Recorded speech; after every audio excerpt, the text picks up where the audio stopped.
2025 যারা এইচএস দেবে তারা অধিকাংশ ছেলেমেয়েরা বছরের শুরু থেকেই টেনশন করে ব্রড কোশ্চেন নিয়ে।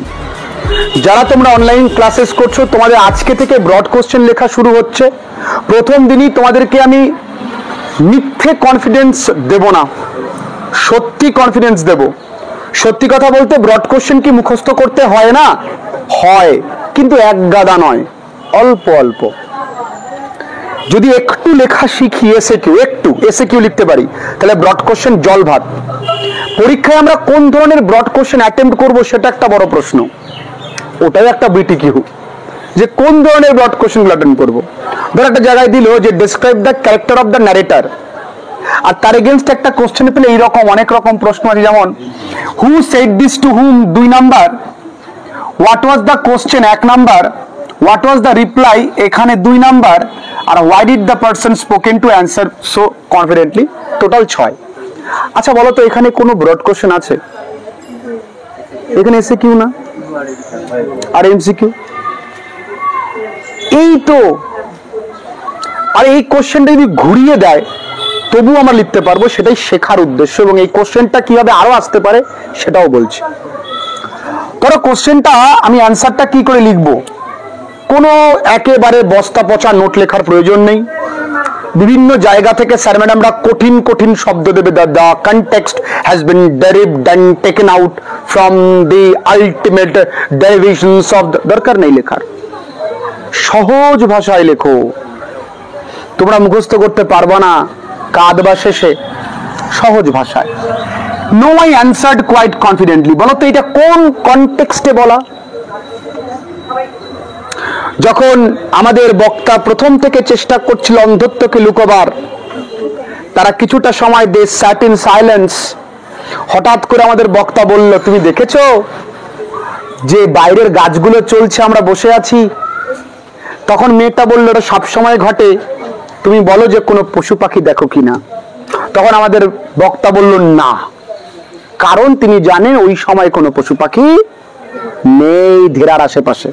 এটি তো আসল জায়গা। কি করে লিখবো?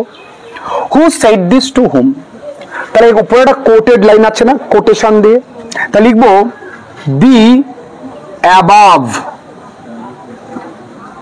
কোটেড, বানান মুখস্থ একবারই হয়ে যাবে। লাইন কোথা থেকে? ফ্রম, কোথা থেকে? দি আইজ have it,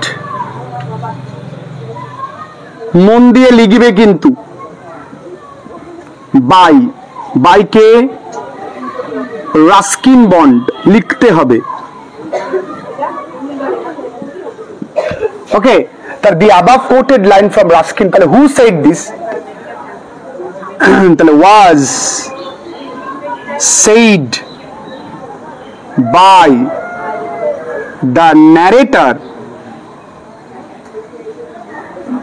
two the girl. কাকে? আচ্ছা, এই উত্তরটাকে আমরা আরো সহজে লিখতে পারি। কিভাবে লিখতে পারি? এই উত্তরটাই কিন্তু বলছি, উত্তরটা কিভাবে লিখতে পারি? দ্য ন্যারেটর, হু এর জায়গায় কি লিখবো? The narrator, the narrator said this, কাকে? To the girl, co passenger, একটু স্টাইল করে দিলাম, girl co passenger in the above quoted line, in the, এবার এখান থেকে above quoted line from the eyes of it by Ruskin Bond. পাই না লিখতে? ভালো করে বোঝো, তুমি দুভাবেই কিন্তু লিখতে পারো, তবে এটা এইভাবে লিখলে প্যাসিভে লিখতে হবে। দেখো, the line was said by the narrator to the girl, আর এইভাবে লিখলে তুমি অ্যাক্টিভে লিখতে পারবে। আচ্ছা, গেল 1 নাম্বার উত্তর। তাহলে 2 পাওয়া কোনো ব্যাপার? 2 নাম্বার প্রশ্ন উত্তর করার আগে একটা বক্স করতে হবে সুন্দর করে। বক্সের ভেতরে আবার কায়দা করে দাগ ফাঁক দেওয়ার কোনো প্রয়োজন নেই। বলেছে what was the question that the speaker answered, speaker কি প্রশ্নের উত্তর দিয়েছিল? আচ্ছা, দ্য গার্ল আস্কড, মেয়েটি প্রশ্ন করেছিল, দ্য ন্যারেটর কি প্রশ্ন করেছিল? নারেশন চেঞ্জ করে, যে do you see any animal আছে না, তাহলে ডুটা হয়ে যাবে if he saw any animals. Narration change করে দিলাম, হয়ে গেল। আমরা আসলে এখানে কি ছিল, do you see any animal না, do you see any animal, এটা তো ছিল আগে। আসলে এটা হয়ে গেল কি বলতো বাবা, এটা হয়ে গেল নারেশন চেঞ্জ করে ডুটা জন্য ইফ লিখেছি, আর ইউটা আসলে ন্যারেটর বলে হি হলো, সিটা স হলো, যা আছে তাই পড়ে আছে, তাই তো করেছি। তাহলে গেল, এখানেও একে এক পেয়ে গেলাম। যদি আমরা এতটুকু লিখি তাহলে 6 পাচ্ছি কত, 3। তাহলে ভাবো 3 কিন্তু কম নাম্বার নয়, হলো। আর দেখো কি বলেছে, what was the reply, what was the reply, রিপ্লাইটা কি ছিল, রিপ্লাইটা কি ছিল দেখো কত সহজ। ইন রিপ্লাই মানে প্রতি উত্তরে, দ্য ন্যারেটর সেইড তিনি বলেছিলেন, দ্যাট হি কুড নট তিনি কি বলেছিলেন, তিনি দেখতে পাননি বা পান না, সি এনি অ্যানিমাল।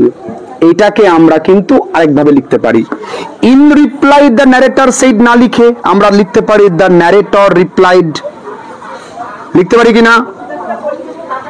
কত রকম ভাবে লেখা জানলে কত রকম ভাবে লেখা যায়, লিখতে পারি আমরা। In reply the narrator said না লিখে আমরা লিখতে পারি দ্য ন্যারেটর রিপ্লাইড, লিখতে পারি বন্ধুরা।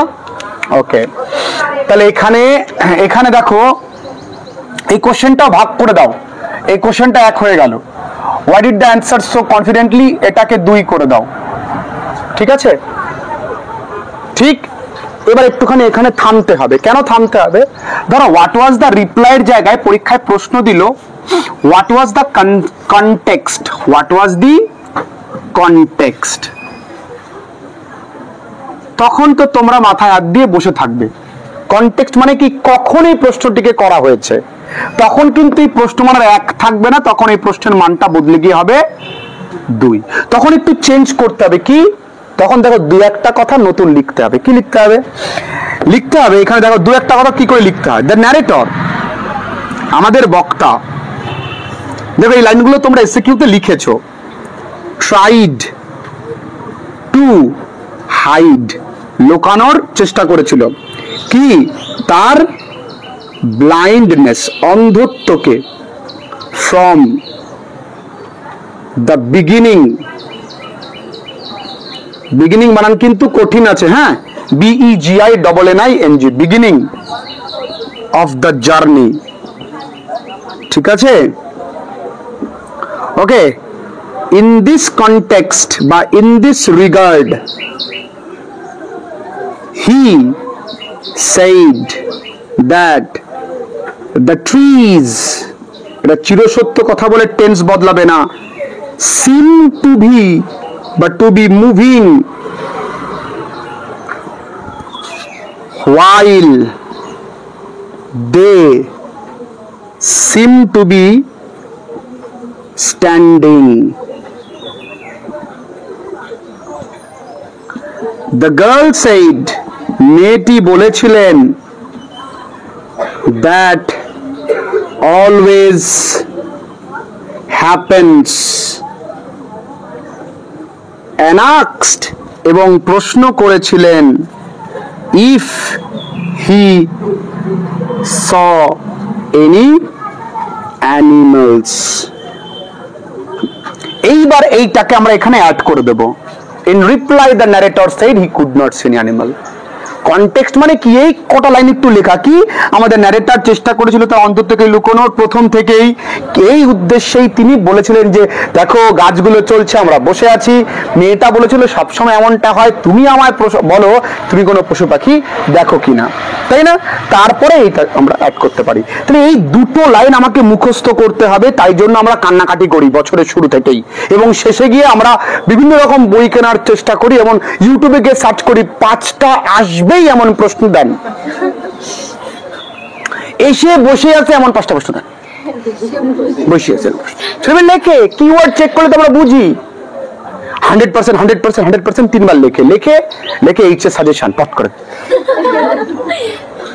এবার দেখো why did he answer so confidently, আবার একটা ছোট্ট করে বক্স করে কিভাবে সে উত্তর দিয়েছিল, কারণ তাহলে হি অ্যান্সারটা দেখো আমরা ওখান থেকেই লিখছি, অ্যান্সার্ড যথেষ্ট কনফিডেন্টলি, কেন, বিকজ হি নিউ, সে জানতো, এটাও আমি তোমাদেরকে লিখিয়েছিলাম এসএকিউতে, দেখো মনে করে দেখো লেখানো কিনা, যারা অনলাইন ক্লাসেস করে তারা বলবে আমায়, এটাও তোমাদের আমি লিখিয়েছি, এখানে জাস্ট দু তিনটি একটা কথা তোমাদের একা লিখতে হয়েছে, একটা কথা, because he knew there war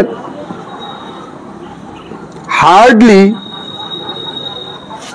any animals near, কোথায়, ধেরা। তাহলে দেখো এখানে এই লাইনটা আমরা এখান থেকে নেব, এই যে there are hardly any animals left in the forest near ধেরা, তাহলে there are hardly any animals near বা near in the forest লিখে দিই, in the forest near ধেরা। এই কথাটুকু তোমাকে লিখলে, এইখানে যদি আমরা লিখতে পারি তবেই আমরা 6 out of 6 100% পাবো, 100%। 6 out of 6 পেতে গেলে এইভাবেই পড়তে হবে। তোমরা কি ওই ব্রড কোশ্চেন করবে, ডেসক্রাইব দ্য ক্যারেক্টার, না এগুলো করবে? কারণ এইগুলো আমরা যদি এগুলো করি, আমাদের 6 খুব খারাপ হলে 5 দেবে, আর যদি ঢালাই করি তাহলে আমাকে 6 3 দিতে পারে, অনেক ক্ষেত্রে 2.5 দিতে পারে, অনেক ক্ষেত্রে ফুল কেটেও দিতে পারে। দেখা তুমি রাস্কিন বন্ড বানান লিখেছো, ভুল, কেটে দেবে, পুরো 0 করে দেবে। বুঝতে পেরেছো? তাহলে আজকে ক্লাসটা এই পর্যন্ত থাকলো।